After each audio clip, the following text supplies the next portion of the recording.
Bamaɲare cɛ ni muso denmisɛnnin ni mabɔkɔrɔba limanaw k'aw fo k'aw bɛɛ lajɛlen waleɲumandɔn aw minnu sigilen ka Joliba TV News ale jabaranin lajɛ aw minnu bɛ ka radio Joliba lamɛn nin wagati in na an b'aw fo dantɛ foli min na limanaw ka yira k'a fɔ ka kunnafoni sɛbɛnw lakali waati sera ayiwa ni laadala jɛmukan de y'an fɛ yan min bɛ sigi don o don ka daminɛ ntɛnɛn fo ka se juma ma nɛgɛ kanɲɛ 9 mana tɛmɛ ni sanga 30 ye ka se a kanɲɛ 10 ma sanga 30 kɔnɔna la gafe minnu bɛ bɔ an b'a lajɛ k'an da don olu de kɔnɔ kuma na ka bamayɛlɛma bamanankan na ni an sigilen kɛnɛ kan limanaw ne yɛrɛ tɔgɔ ye Amadu Jalo min ye Amadu Tolo ye ale bɛ kumaso kɔnɔ yan Tolo i ni sɔgɔma. Amadu Jalo i ni sɔgɔma. Basi tɛ yen. Tɔɔrɔ si tɛ n na. Somɔgɔw bɛ di. Nba. Ayiwa min ye kɛnɛ ye an y'a sɔrɔ Tolo an bɛ masaba in fo k'a barikada. Kosɛbɛ. Ayiwa gafew bɛ yan nɔ. Awɔ. Yan'an k'an da don gafew la jɛ ka baara de don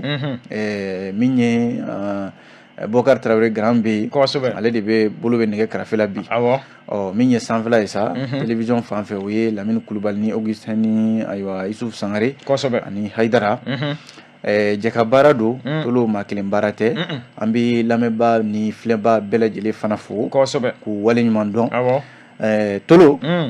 Mali sigi an b'a la. Kosɛbɛ kɛ. Ala ka jamana in Ala ka a basigi halisa. Amin amin. Na don gafew kɔnɔ. Kosɛbɛ. Gafew ka ca bi an ka dɔ lakali. Kosɛbɛ. N'an donna gafew kɔnɔ an b'a daminɛ ni Nouvelle Horizon kɛ. Ale da bɛ waleya la a yira k'a fɔ ko Gawo mara kɔnɔna la sa k'a bɛna fɔ ko waleya cɛjugu kɛra yen.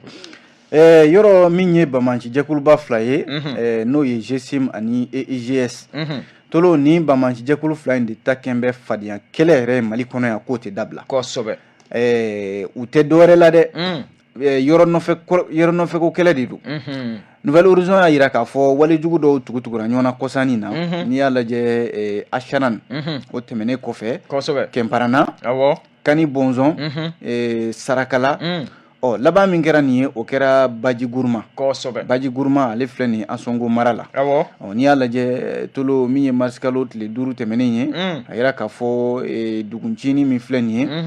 min ye Bamanci jɛkulu belebeleba fila min ni o ye GSIM ani EIGS ye. Kosɛbɛ. Tolo u ma ɲɛ u ta kɔ u kɔni taara kɔlɔlɔ se sigidalamaw ma sabu maaw ka sow n'u ka bololaminɛnw u ye tasuma de don a bɛɛ lajɛlen la. Kosɛbɛ. Nouvelle Horizon y'a yira k'a fɔ groupe de soutien à l'islam et aux musulmans ani État islamique dans le Grand Sahara nin jɛkuluba fila in kuma bɛɛ ninnu de bɛ ti ɲɔgɔn na Tolo ka ɲɔgɔn faga daminɛ ko yɔrɔ ko danbe a yɛrɛ ye n'i y'a lajɛ min kɛra kɔsa in na a la laban n'o kɛra Banji Guruma mara la a filɛ nin Ansongo mara kɔnɔna la a yirala k'a fɔ ko maa caman fatura a ko la dɛ u ye maa caman bɔnɛ ani u yɛrɛ dama ni ɲɔgɔn cɛ u ye ɲɔgɔn faa kosɛbɛ sabu u ma da o ma min ye Baji Guruma a kɛnɛyaso n'o y'a centre de santé communautaire ye a CSCOM Tolo u ye tasuma bila o la min ye butigi minnu bɛ yen n'o ye feerekɛyɔrɔw fana ye u ye tasuma bila maa caman ka gaw la ye dɛ sabu a kɛra dugu in n'o ye Baji Guruma a sugu de ye yɔrɔ dɔgɔkun i b'a sɔrɔ an ka dugumisɛnnin ninnu sugu bɛ kɛ yen nɔ Baji Guruma nin bɛnna a sugu ma a yira k'a fɔ ko kunnafoni bɔra ka bin waati min na ko État islamique dans le Grand n k'a fɔ jɛkulu min n'o ye tɔ kelen ye État islamique au Grand Sahara a fɔra k'a fɔ ko maa dɔw bɛ yen ko olu bɛ sugu in kɔnɔna la kabi GSIM maaw de y'o mɛn sa olu de wulila ka taa u feere jɛkulu tɔ in kan Tolo o de kɛra kɛlɛ ye marifaci o marifaci ye ɲɔgɔn na fo ka sigidalamaw maaw kɔni y'u yɛrɛ ɲini sugu yɛrɛ ma se ka jɔ a don bɛɛ maa caman bolila u taara maaw ka jigiɲɛw n'u ka sow ani maaw ka gaw minnu bɛ yen nɔ ani kɛnɛyaso min fana bɛ yen tiɲɛni kɔni sera ale ma kosɛbɛ fasiri y'a yira k'a fɔ nin ɲɔgɔnna waleya min bɛ senna nin ye Tolo Gawo mara la a kɛra tiɲɛni ye Ansongo mara min filɛ nin yɔrɔ kunnafoniw y'a yira k'a fɔ waati dɔ tun kɛra Choguel Kokala Mayiga n'o ye gouvernement ɲɛmaa ye yɔrɔ ale tun ye taama kɛ kɔsa in na Gawo Tolo nin de b'o sɛbɛntiya k'a yira k'a fɔ tiɲɛna yɔrɔ in man ɲi Ansongo mara in man ɲi Burɛ mara a man ɲi sabu a kun yira k'a fɔ premier ministre tun bɛ taa a yɔrɔ kofɔlen in na ko nka ko lakanabaliya yɛrɛ sababu la a fɔra premier ministre ye k'a ka a k'i yɛrɛ minɛ a ka to Gawo nka o de dalen filɛ kɛnɛ kan nin ye groupe de soutien à l'islam et aux musulmans ani état islamique au Grand Sahara olu bɛ fadenya kɛlɛ mun na tolo ayiwa a kɔlɔlɔ kɔni u tɛ ɲɛ u ka kɛlɛ kɔ nka jamanadenw fana tɔɔrɔ bɛ a ko la dɛ minnu ye sigibaaw ye olu kɔni ta kɛn bɛ tolo se tɛ u ye marifa bɛ ci u da la u ka bololafɛnw bɛ tiɲɛ caman yɛrɛ bolila ka bɔ dugu in na ka taa u kun dogo mun tora sa Mali armée n'o ye forces armées maliennes ye tolo u ka se fan bɛɛ fɛ sa walasa min ye ni bamaci ninnu ye u ka se ka yɔrɔ bila n'o tɛ maaw tɔɔrɔ bɛ a yɔrɔ ninnu na dɛ Nouvelle Horizon de ni kuma n'an bɔra Nouvelle Horizon kɔnɔ an b'a ɲɛsin indicateur ma kɛ indicateur ale da bɛ min ye finitigiw tɔgɔlaso min n'o bɛ kunnafoni di n'o ye DIRPA ye olu ka laseli ladala laseli la koyi yɔrɔ an bɔra ka bamaci dɔw ka walejugu fɔ waati kelen l'indicateur du renouveau y'a jira k'a fɔ ko DIRPA ni o ye direction des relations publiques de l'armée an ka finitigiw ka kunnafoni bɛɛ lajɛlen bɛ cari yɔrɔ min na ko ladala la u bɛ to ka kunnafoni di ni jateminɛ kɛ kunungun ntɛnɛn mars kalo tile 6 u ye kunnafonidilaw wele tolo kalo tɛmɛnen février kalo tɛmɛnen na Mali armée sera ka wulikajɔ min kɛ k'a bɛɛ mɔ k'a fara ɲɔgɔn kan k'a di kunnafonidilaw ma DIRPA ɲɛma colonel Suleiman Danbele a ye jamanadenw ladɔnniya jigiya yɛrɛ bolo ma ko forces armées maliennes faama a tolo saliya kɔni t'u ka ko la u bɛ wulikajɔ min ni u y'o daminɛ n'o ye montée en puissance ye a bɛ sen na dɛ montée en puissance in bɛ sen na fo a dan ayiwa colonel Suleiman Danbele ka fɔ la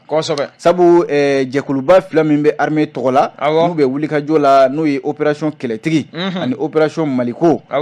ninnu don o don ninnu de bɛ dɔ fara u ka baaraw kan jamana fan caman fɛ walasa min ye bamaciw ye tolo u jigi ka kari u ka dɛsɛ jamana in na u ka dɛsɛ ka jamana in ka a don u sen furancɛ o de la montée en puissance min bɛ ka fɔ colonel Suleiman Danbele ka fɔ la a ko nkalon tɛ kuma in na dɛ a bɛ sen na sabu tiɲɛ yɛrɛ ye mun ye a yɛrɛ la k'a fɔ ko février kalo tɛmɛnen in na ayiwa terroriste maa 153 o de fagara an ka sɔrɔdasiw ye maa minnu faga o kɛra min ye février kalo la a yirala k'a fɔ ko min bɛ tali kɛ wulikajɔ n'o ye mission ye o 84 ɲɔgɔn na n'o ye sanfɛ kɛlɛw ye mission offensive ka taa ayiwa baga bamaciw yɛrɛ ma o 84 o kɛra min ye sanfɛ kɛlɛw ye n'o ye opération aéroportée o 23 ɲɔgɔn na armée sera ka o kɛ min bɛ tali kɛ ka wuli ka taa yɔrɔw n'o ye mission de reconnaissance ye o 36 o fana sera ka kɛ min bɛ tali kɛ ka wuli ka mugu ci sanfɛ n'o ye mission de frappe aérienne ye o 16 ɲɔgɔn na o fana sera ka sabati min bɛ tali kɛ drone ka wuli ka kisɛ fana ci o ɲɔgɔn na 6 o fana kɛra ko a bɛ fɔ min ma ko artillerie n'o de ye an ka maramafɛn juguba ninnu k'a jɔ ka mugu ci bo o ɲɔgɔnna 3 o fana kɛra colonel Suleiman Danbele ale de bɛ ka nin ɲɛfɔ tan o wulikajɔ ninnu tɛmɛnen kɔfɛ a yira k'a fɔ tolo nin bɛɛ tɛ se ka kɛ k'a sɔrɔ ko bamaci dɔ kɔni ma sa maa 100 ni maa 53 ɲɔgɔn na u y'olu bɔnɛ o nin na min ye terroriste maa 79 ye tɛgɛ kɛra olu la u ka minɛn minnu bɛ yen n'o ye DPK1 u y'o tiɲɛ 74 PM u y'o fana tiɲɛ ani LRAC 2 fo ka taa se bamanan marifa o 20 ɲɔgɔn na u y'o fana tiɲɛ tolo a yira k'a fɔ ko min bɛ tali kɛ T-site ko yɔrɔ bamaci ninnu u bɛ taa jaga de minɛ maaw la o jaga minɛ fana senfɛ k'u ye bɔrɔ 49 100 kilo bɔrɔ 49 u y'o minɛ bamaciw la min ye kilo 50 fana ye o bɔrɛ 4 u y'o minɛ tolo minnu ye bamaciw ye n'olu bɛ taa zagaw minɛ sigidalamaw la tolo an ka finitigiw sera ka tɛgɛ kɛ o fana na colonel Suleiman Danbele ka fɔ la Mali armée ayiwa u ma saliya dɛ baara in u b'a ka halisa l'indicateur ka kuma an bɛ to ale indicateur kelen in kɔnɔ a da bɛ bɛnkan sɛbɛn ko kuma la koyi a y'a yira k'a fɔ ko ko bɛnkan sɛbɛn waleyali ko a bɛ n'a fɔ gɛlɛya dɔw b'a la. Gɛlɛya wɛrɛ tɛ o tolo l'indicateur ka kuma la kɔfila jɛgɛya o tɛ ɲɛ baara la dɛ kosɛbɛ bamanci kɔrɔw n'o ye groupe signataire de l'accord pour la paix indicateur ka kuma na Mali gouvernement ko ninnu bɛ ka u sen da bɛnkan sɛbɛn in kan ka tereke n'o dun bɛ ko min na Mali gouvernement ko dɔw bɛ yen nɔ olu sara min bɛ di u ma n'o ye indemnités ye ko ka a jɔ fɔlɔ ko k'a jɔ fɔlɔ a yɛlɛla k'a fɔ bamanci minnu bɛ yen bamanci kɔrɔw don n'o ye minnu bɛ yen n'u ka lasigidenw bɛ comité de suivi de l'accord kunna yɔrɔ jɛrɛjɛkulu dɔ de bɛ yen i b'a sɔrɔ kalo o kalo ale bɛ sigi bɛnkan sɛbɛn bɛ lahala min na a n'a kan ka taa taabolo kura minnu na ka se ka o kunnafoni di a fɔ o de ma ko CSA o CSA in kɔnɔ i b'a sɔrɔ bamancijɛkulu minnu bɛ yen n'olu y'u bolonɔ bila sɛbɛn na bamanci kɔrɔw kɛ nka olu dɔw de bɛ yen tolo olu murutilen bɛ bi ko bɛnkan sɛbɛn tɛ ka lawaleya dɔw yɛrɛ y'u sen bɔ a ko yɛrɛ la a yɛrɛla k'a fɔ studio tamani ye kunnafoni minnu di ni indicateur ye o lase a yɛrɛ k'a fɔ ko plateforme jɛkulu b'a la SEMA b'a la mouvement armé de l'inclusivité o fana bɛ a la ka taa se yɔrɔ SEMA yɛrɛ y'a ta fɔ ka a senbɔli a ko la SEMA kun y'a ta fɔ ka ban n'o ye coordination des mouvements de l'Azawad l'indicateur du renouveau ka fɔ la a yɛrɛ k'a fɔ ko maa minnu bɛ yen ni ayiwa olu da bɛ nin ko in na yɔrɔ min ye DDR ko kuma ani commission d'intégration jɛkulu minnu bɛ yen ni olu kan k'u sen don bɛnkan sɛbɛn in na tolo a yira k'a fɔ ko caman de bɛ yen sufɛ u b'a fɔ a ka ɲi ni dugu jɛra u bɛ fari wɛrɛ ta gouvernement ko k'o tɛ ɲɛ dɛ o tɛ ɲɛ bɛnkan sɛbɛn min n'o bolonɔ bilala tolo aw da b'a la gouvernement da b'a la diɲɛma da bɛ a la kuma bɛɛ aw ta ye kuma fila fɔ ye n'a ko a ka ɲi bi sini a b'a fɔ ko a man ɲi fo aw sago ka kɛ yɔrɔ SEMA yɛrɛ kun y'a fɔ ko ale sen tɛ ko in na nka min ye kunnafoniw y'a yira k'a fɔ ko jɛkulu tɔ ninnu i n'a fɔ plateforme walima mouvement de l'inclusivité olu y'a yira k'a fɔ ko baga bɛ ka kɛ olu ma n'o tɛ olu da tɛ ko in na SEMA de kun y'a fɔ ko ale ye a ka baara a y'a sonsoro fɔlɔ i n'a fɔ Atayi Aga Mohamed yɔrɔ ale y'i dama suɲɛ ka kuma in fɔ ko gouvernement ye nin hakilila min ta nin ye ko nin kɔni tɛ ko ye olu bolo olu tɛ nin jate yɛrɛ un non événement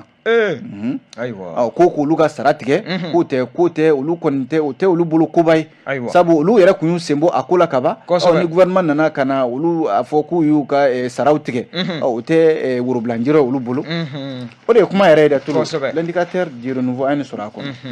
n'an bɔra indicateur de renouveau kɔnɔ an b'a ɲɛsin le pays ma kɛ le pays ale kumana koyi pays kumana dɔwɛrɛ tɛ dɛ tolo ko Mali sariyatigiw Mali sariyatigiw yɛrɛ dama kɛrɛnkɛrɛnnenya u ka lafasali kuluba min bɛ yen n'u k'a ma ko Silima syndicat libre de la magistrature ayiwa ko bi a bɛ n'a fɔ u yɛrɛ dama bɛ ka funu ɲɔgɔn kɔrɔ dɛ k'a sababu kɛ ko magistrat dɔw bɛ yen e k'olu bɛ ka kiiri baara sariya baara k'ani politiki ɲagami ɲɔgɔn na o tɛ fɛn kelen ye dɛ o tɛ fɛn kelen ye n k'a fɔ Silima n'o ye syndicat libre de la magistrature a ko a tɛ se k'i bolo jigi ka nin ko in lajɛ a y'a jate minɛ k'a fɔ Mali la bi ayiwa maa dɔw de bɛ yen magistrat dɔw yɛrɛ tolo a fɔra k'a fɔ ko jamana sariya sunba yɔrɔ sariya sunba kura bɛ ka dilan Silima kun y'a fɔ k'a fɔ ko majɛ bɛ ko in na olu y'u ka fɛla fɔ ka ban nka Silima y'a jira k'a fɔ ko ale tɛna se ka i sen don ko in na nka bɛ ka min fana jate minɛ tolo o de ka jugu ni a bɛɛ lajɛlen k'a fɔ magistrat dɔw bɛ yen ci wɛrɛ foyi t'olu la ka u t'u ka magistraya baara la ka tila ka taa politiki ɲagami u ka baara la a dun yɛrɛ la k'a fɔ n'i bɛ kiiri baara la tolo e tɛ se ka kɛ ko i bɛ fan dɔ fɛ k'a fɔ k'i bɛ fan dɔ dɛmɛ o tɛ se ka kɛ politiki baara tɛ se ka ɲagami kiiri la Silima y'a jira k'a fɔ k'u ye maa dɔw bɛ yen u y'olu de tɛgɛ ta o la wa u ye jateminɛ kɛ o la k'a fɔ o baara bɛ sen na n'i dun ye jateminɛ kɛ kiiri baara toro a bɛ taa ni sira minnu ye n'u y'a kiiri dɔnni baara ani i kan ka a kiiri yɛrɛ labato cogo min na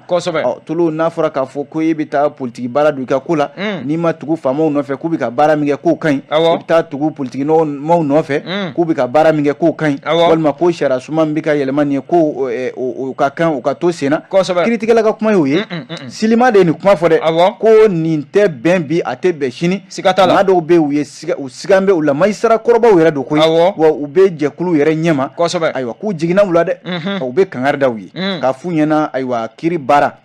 n'u ye majɛ k'a la u yɛrɛ kelen kungo don u tɛna magistrat foyi tɔgɔ tiɲɛ nin ko in na u ka kɛ so camancɛ jiri ye kana taa kɛ fankelen ye ka taa magistrat tɔgɔ tiɲɛ k'a fɔ de ko nin magistrat taabolo filɛ Silima ko ale ta ye kangarida de le pays an ye nin sɔrɔ a kɔnɔ n'an bɔra le pays la an b'an ɲɛsin l'essor ma kɛ l'essor ale bɛ ka kuma bi waleya kan min ye muso kunda k'a bɛna fɔ ko jɛkulu dɔ sigilen bɛ yen nɔ musow ka hakɛko la tolo musow bɛnkanni wale min bɛ ta ka ɲɛsin an balakaw ma n'u k'a ma violence basée sur le genre VBG tolo ko muso kunda min n'a filɛ ni Korofina yen don a yira k'a fɔ ko yɔrɔ ale fana ye soba de ye tolo musow ka koɲɛ bɛɛ lajɛlen de bɛ nin yɔrɔ in na ye a yira k'a fɔ ko muso kunda i mana don so in kɔni kɔnɔ tolo muso minnu bɛ n'u dankari kɛra u la n'u ka hakɛw bɛ lafasa ye muso ba minnu bɛ n'olu jɔyɔrɔ bonyana Maliko la kabi san 1991 yɔrɔ démocratie nana o waati musoba minnu bɛ n'olu jɔyɔrɔ bonyana o ko la tolo olu ka dɔfɔw bɛ yen nɔ an bɛ don min na ko bi muso kunda y'i sigi k'i miiri ko musow n'a ma ɲɛ k'a fɔ ko dantɛmɛ wale bɛ ta ka ɲɛsin u ma tolo fo a fɔyɔrɔ ka k'u bolo u ka se ka lamɛn mun b'u kun n'u kan cɛ u ka se k'a fɔ sabu ni gɛlɛya ye maa sɔrɔ tolo n'i ma fɔyɔrɔ sɔrɔ o fana y'a damana gɛlɛya wɛrɛ donc min ye muso kunda ye ko a ye baara boloda dɔ dayɛlɛ n'u k'a ma ko cellule d'écoute psychologique o kɔrɔ ko ni gɛlɛya y'i sɔrɔ hakili bɛ se ka tɔɔrɔ i bɛ se ka taa muso kunda tolo u bɛ i sigi k'i lamɛn muso kunda yɛrɛ ɲɛma n'o ye madame Jalo Salimata Ouattara ye a ka kuma la kunun u ye kunnafonidilaw wele k'a fɔ muso kunda min filɛ nin ye ni ayiwa an ka jamana kuntigi kɔrɔ furumuso Adama Konare ale de ye nin soba in sigi tolo musow ka hakɛ bɛ se ka lafasa cogo o cogo muso kunda sigin bɛ o kama min ye madame Jalo Salimata Ouattara ye a ye ɲɛfɔli min kɛ nin cakɛda in sigili la n'o ye cellule d'écoute psychologique ye a yira k'a fɔ ko a bɛ don hukumu kɔnɔ o ye don 2 ye 6 mars ani 8 mars yɔrɔ bɛɛ tɛ 6 mars dɔn min ye Adama Konare ale yɛrɛ bɛ 6 mars a bɛ san 20 bɔ sisan san o san musow ka hakɛ dɔw fana bɛ yen mars kalo tile 6 o bɛ ɲɛnamaya o don o ni 8 mars fana tɛ kelen 8 mars fana yɔrɔ o ye musow ka hakɛ ɲini don ye ko in k'a bɛ don o de hukumu kɔnɔ tolo jate minnu bɔra a yira k'a fɔ Mali la san o san a bɛ se binkani wale 2033 ma muso minnu bɛ yen ni u b'u yɛrɛ sɔrɔ o kɔnɔna la a yira k'a fɔ san o san wa dɔ de bɛ fara kan dɛ fɛn tɛ bɔ a la nka binkani wale y'a fɔ min ma ko violence basée sur le genre musow dɔrɔn tɛ dɛ nka cɛw fana bɛ u ta sɔrɔ nin ko in a yira k'a fɔ ni cellule min sigilen filɛ muso kunda kɔnɔ tolo maa minnu bɛ yen n'u ye gɛlɛya sɔrɔ n'a fɔyɔrɔ t'u bolo u bɛ se ka taa hakililaw bɛ yira u la n'u hakiliw bɛ yira ɲɔgɔn na ka yira k'a fɔ ayiwa a man ka kɛ gɛlɛya ye a man ka ɲɛnamaya tiɲɛ tolo ni m'o fɔyɔrɔ sɔrɔ o de bɛ kɛ gɛlɛya ye hadamadenya yɛrɛ la muso kunda laɲini de ye nin ye dɛ l'essor an ye nin sɔrɔ a kɔnɔ n'an bɔra l'essor la an b'an ɲɛsin soir de Bamako ma kɛ ale ko jɔnjɔn min n'a bɛ wele ko étalon d'or k'a bɛ n'a fɔ ko wulikajɔ tagabolo kɔnɔna la sa a dira maa min ma ko maa dɔw y'a yira sa k'a fɔ ko nin yɛrɛ do koyi tolo min ye jaw ka ɲɔgɔn kunbɛn n'o ye FESPA ko ye yɔrɔ ale kun cɛra Burkina a yira k'a fɔ ko mars kalo tile 4 tɛmɛnen na nin kɔni kɛra balinakoba ye ka ɲɛsin sinɛmabɔlaw ma minnu ye ɲɔgɔn sɔrɔ Tunisie n k'a fɔ Burkina Faso jamana kɔnɔna